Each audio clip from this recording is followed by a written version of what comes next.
Hi, in this video we're going through everything you need to know about the new agency officers for the Contract DLC in GTA 5 Online.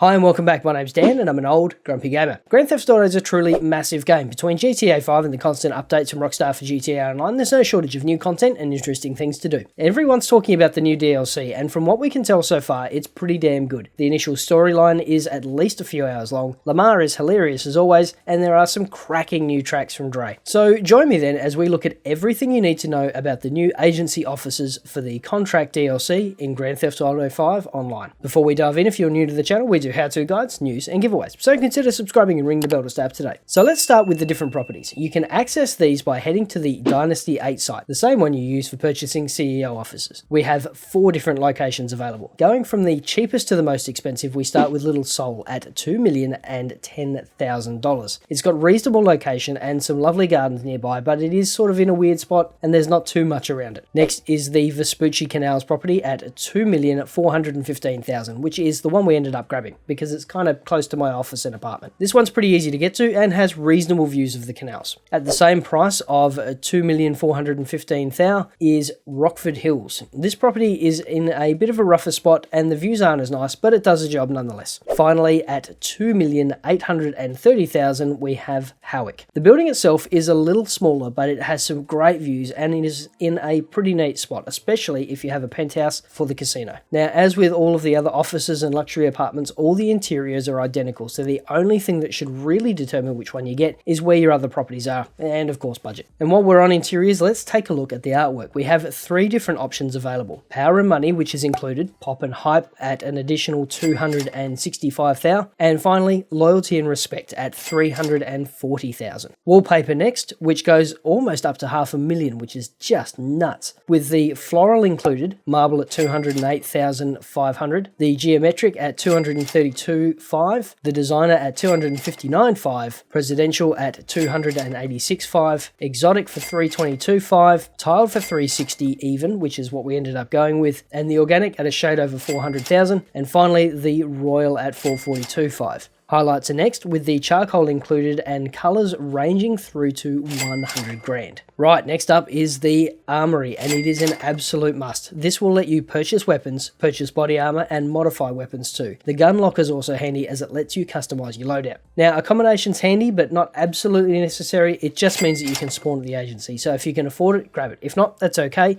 It just means a couple of extra minutes when you spawn in at the start of the session. Finally, the Vehicle Workshop. This one's a bit of a luxury at $800,000, but it means that you can modify vehicles in the agency's property, and it gives you access to the all-important anti-griefer measures, the remote control system, and the homing missile nullifier thingamywhatsit, which is absolutely brilliant at countering oppressors. So, I've gone for the Vespucci Canals with the charcoal highlights on a tiled interior, which is very much the aesthetic my character would go for. Right, so that's done, we can head to the office.